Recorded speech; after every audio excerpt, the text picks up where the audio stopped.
C'est la transition, effectivement. L'affaire, elle agite le Quai d'Orsay, mais elle est aussi intéressante sur le fond. Le Figaro y revient d'ailleurs aujourd'hui longuement sous la plume de Laure Mandeville.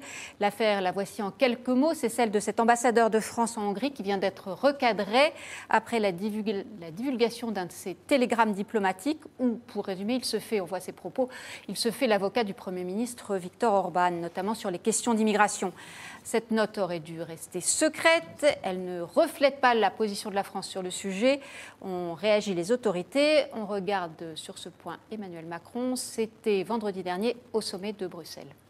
Le jeu non coopératif et nationaliste, non seulement n'est pas digne de ce qui a fait l'Europe, notre Europe est née des errements des derniers conflits mondiaux, mais il est en plus profondément inefficace compte tenu de la réalité de ces phénomènes migratoires. Donc je désapprouve en tout point les citations que vous venez de faire, en tout point. Elles ne correspondent absolument en rien à la position française. Il s'agit maintenant d'une note dont la nature est confidentielle. Et ce n'est pas l'expression de la position officielle française. Cet ambassadeur aurait-il tenu publiquement ses propos, il aurait été révoqué sur le champ.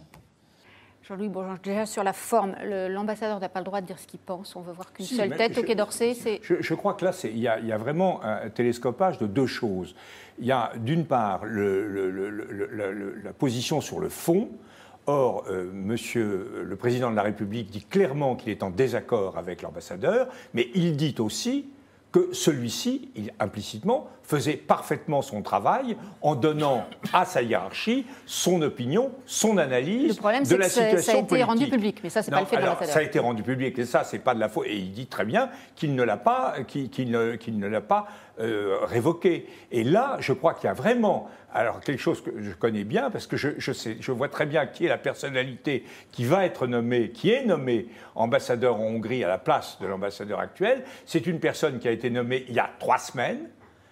Un mois, en Conseil des ministres, il n'y a absolument aucune sanction, je le sais, parce que c'est une amie à moi et qu'elle fait actuellement 7 heures de hongrois par jour depuis 3 semaines. Et c'est pas simple. Et apprendre le hongrois, ça demande une chose. Donc il y a eu coïncidence entre ce changement d'affectation et cette déclaration. Donc ça a été très très difficile à gérer sur le plan de la communication par le gouvernement. Mais je trouve qu'Emmanuel Macron est parfaitement dans son rôle. Et d'ailleurs le Quai d'Orsay, c'est à peu près la position qui était la sienne. C'est nos agents en poste font des analyses pour le gouvernement librement. En revanche, ils n'ont pas à exprimer publiquement ce que n'a pas fait l'ambassadeur, une position différente de celle de la France. Donc c'est vraiment un très grand malentendu derrière tout cela. Mais derrière tout ça, il y a aussi le problème de fond. Et je suis d'accord avec Emmanuel Macron. Je crois qu'au-delà de l'immigration, etc., il se passe à l'est de l'Europe quelque chose de très grave. Nous avons accueilli, et j'ai été très favorable à cet élargissement, des pays qui ont souscrit à un pacte d'adhésion aux valeurs démocratiques et libérales. Je ne crois pas qu'il puisse y avoir de démocratie illibérale. Je crois que ce qui se passe en Hongrie et en Pologne est actuellement très préoccupant et que c'est peut-être le plus grand défi que nous rencontrons dans la construction européenne. Caroline Michel, sur le fond, les propos de l'ambassadeur, pour les résumer, peut-être les caricaturer un peu, c'est de dire Orban, le Premier ministre hongrois, a eu raison avant tout le monde sur les migrants. C'est pas nouveau, en fait. Sarah Lifa-Legrand, qui travaille chez nous au service étranger, l'avait rencontré en 2015 et dès 2015, il tenait ce genre de propos. Donc, en effet, il a le droit d'avoir des positions et c'est même son rôle d'avoir des positions reflétant l'environnement où il est, d'apporter quelque chose d'autre à Paris. Là où ça prend un tel écho ici, c'est que les réactions des uns et des autres montrent à quel point on est entré dans une profonde incompréhension de ce qui se passe dans les pays de l'Est. C'est-à-dire que les responsables européens ne comprennent pas ou ne veulent pas comprendre qu'un certain nombre de données de ces pays-là qui sont passés d'une domination soviétique à ce qu'ils vivent comme une domination européenne. Ils ont cru adhérer à quelque chose, mais finalement, cela ne leur convient peut-être pas totalement. C'est pas une maison de force. Alors, c'est pas Brejnev, hein, l'Union excusez-moi, européenne. je vais finir, Oui. mais si nous voulons collectivement donner un sens à l'Europe, commencer en leur disant si vous n'êtes pas content, vous n'avez qu'à partir. De mon point de vue, ça n'est pas la meilleure. Si vous renoncez au pacte que vous avez signé, pour c'est la pas du tout simple et bonne content raison ou pas que content. ce qui agite aujourd'hui ça. l'Europe de l'Est, comme vous l'avez dit très justement, commence à agiter l'Europe du Sud.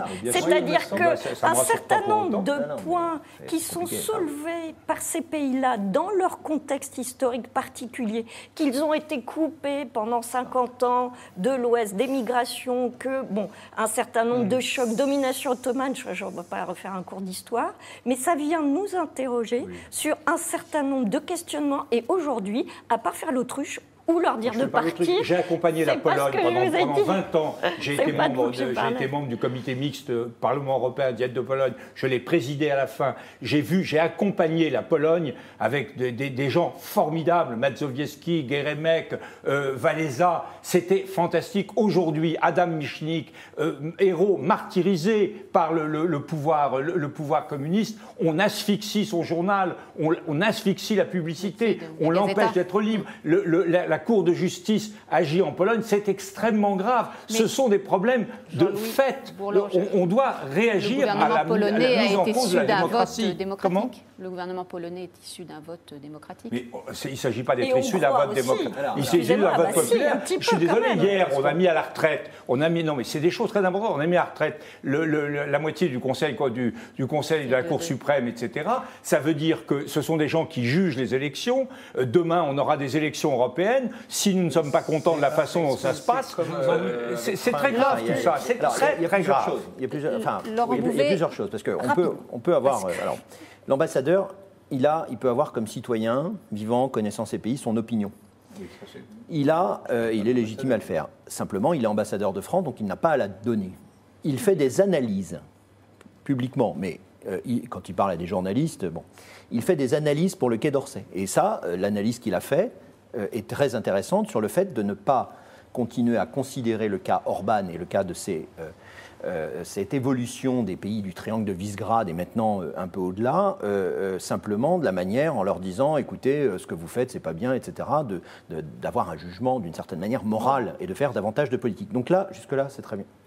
Sur le fond, il y a un double problème. D'abord, ce que dit cet ambassadeur est très intéressant. Effectivement, je crois qu'on juge et on fait beaucoup trop de morale à la place de la politique. Et en matière de politique étrangère, c'est encore pire qu'en matière de politique intérieure, si je puis dire, si ça peut être pire. Or, il faut écouter les discours d'Orban, de Viktor Orban. Chaque année, quand les pays du triangle de Visegrad se réunissent, dans les différents pays où ils sont alternativement, ils se réunissent, ils font une sorte de conférence. Il fait des discours très intéressants parce que c'est aussi une sorte de théoricien, Orban. C'est quelqu'un de très intéressant et je pense qu'il faudrait davantage les lire ici. Et une dernière chose, l'autre partie, je vais très vite, c'est que ça déborde maintenant des pays de l'Est et du centre de l'Europe. L'Italie, bien sûr, ça a été cité, mais les pays scandinaves, le Parti social-démocrate danois vient d'adopter un programme, une sorte de manifeste, en renversant à 180 degrés sa doctrine, comme c'était le cas par rapport aux Suédois avant, c'est-à-dire d'accueil, etc., en disant maintenant, si on veut, pas les Suédois, uniquement les Danois, mais contrairement aux Suédois qui continuent d'accueillir les étrangers, etc., dans une doctrine classique, eh bien, les Danois disent, le Parti social-démocrate, la gauche danoise, le gouvernement dit, nous ne pouvons pas continuer à accueillir des immigrés si nous voulons préserver notre modèle social. Donc, ce n'est pas uniquement les pays d'Europe centrale. Le dernier mot sur la question. La démocratie, on fait trop de morale. C'est très différent. Simplement, chacun son tour, s'il vous plaît. Je pense que si les seuls mots vis-à-vis de la Hongrie, de ces pays et de l'Italie, c'est la disqualification morale et la délégitimation politique, et c'est trop souvent le cas, ces démocraties illibérales, elles gagneront partout. Parce que dans cette affaire Fournier, ce qui est intéressant, c'est de savoir s'il devait faire ou pas faire. Mais l'idée que l'on puisse nuancer le regard occidental sur Orban n'apparaît pas comme intellectuellement pertinente. Mais pourquoi ? Pourquoi n'est-il pas possible de se dire qu'est-ce qui explique que ces pays choisissent des gouvernants comme ça ? Et peut-être qu'il faudrait qu'on se dise aussi que les populations et les opinions publiques de ces pays regardent notre modèle en disant « votre modèle a échoué ». Vous avez voulu nous donner un modèle et il a échoué. Arrêtez. Regardez la Pologne à côté de l'Ukraine, ce qu'on a fait en Pologne depuis 20 ans. En plus, Viktor Orban, moi j'étais un fanatique de Viktor Orban dans les années 90. Moi je suis pas un fanatique de Viktor Orban ou de la Pologne, je dis simplement, c'est pas votre cas, mais je dis simplement si on fait les ouverts, les fermés, les gentils, les méchants gagneront partout. C'est pas les méchants et les gentils, je suis désolé, c'est une question de principe démocratique. Ils ont adhéré librement à un pacte qui comportait le respect d'un certain nombre de principes auxquels on doit être fondamentalement attaché. Nous, on a trahi d'autres principes. Mais on n'a rien trahi du tout. L'idée que le libéralisme, la démocratie et le capitalisme soient intimement liés pour toujours est une idée d'abord historiquement assez récente et ce n'est pas une philosophie disons, substantielle, c'est celle de l'Union européenne, mais ce n'est pas une philosophie substantielle. Mais elle n'est pas établie dans des droits fondamentaux, voilà. etc. Donc, c'est-à-dire que quand eux revendiquent un certain nombre de choses, on va prendre l'exemple des racines chrétiennes. Quand ils les revendiquent, ils disent, dans la construction européenne, elles y étaient. Et donc pourquoi elles ne sont pas légitimes à cette forme de fonctionnalisme. Racines chrétiennes de l'Europe, j'ai pas besoin. Ce que je veux dire, c'est qu'on invoque une philosophie de l'Europe qu'ils n'ont pas. Et cette philosophie, elle n'est pas écrite. Mais tout à fait écrite, la Charte des droits fondamentaux. Mais c'est tout. Mais sur quoi croyez-vous qu'on a fondé l'Europe depuis 1950 ? Sur le refus du stalinisme, sur le refus du franquisme, sur le refus du salazarisme. C'est comme ça. C'est tout. Et ils ont rejoint l'Europe. On était très heureux qu'ils rejoignent l'Europe. Moi, je me suis engagé à fond. Et je suis entièrement d'accord avec l'élargissement. Je combats depuis 20 ans l'idée qu'on devait accepter ces pays et les aider à progresser. Et le résultat en Pologne est formidable. Ce que je n'admets pas, c'est deux choses. C'est qu'on déchire les principes sur lesquels cette adhésion s'est faite et qu'on dise que l'Europe ressemble à une nouvelle forme d'Union soviétique qui serait une maison de force. Non, l'Europe est une maison libre. Depuis le traité de Lisbonne, si on veut en sortir, les Anglais le montrent, on en sort. Si on veut y rester, on en respecte les principes fondamentaux. Quand on a signé un contrat, on respecte le contrat ou on rompt le contrat. Mais on ne fait pas les deux choses à la fois. On ne dit pas « je veux l'argent massif de l'Union européenne et en revanche, vos principes, les principes auxquels j'ai adhéré, je n'en veux pas. » Il y a un problème qui est beaucoup plus grave. Les peuples votent, vous ne leur dites pas. Mais je ne dis pas, je n'ai pas vote comme ils veulent, mais je veux que la démocratie soit maintenue. Oui, je suis désolé. Non, c'est pas moral. Mais ce sont des principes constitutionnels, des problèmes démocratiques. Vincent Trémollet, Laurent Bouvet et Caroline Michel-Aguirre. La fin de cette émission. Alors, je suis désolée. Oui, je suis désolée. Mais votre fougue est passionnante. C'est le sujet central. On aurait dû peut-être consacrer plus de temps à ce sujet. Et si on n'en discute pas, mais vous avez raison. Vous avez raison d'être passionné et de l'exprimer ainsi. Mais malheureusement, les règles du jeu, c'est que l'émission est terminée. On n'aura même pas le temps, mais ça sera pour une autre fois aussi de parler foot, cyclisme. Pas de point de vue demain pour cause de match de foot, mais vous suivrez tout ça sur Figaro Live. Merci beaucoup à tous les quatre et rendez-vous lundi pour un nouveau point de vue.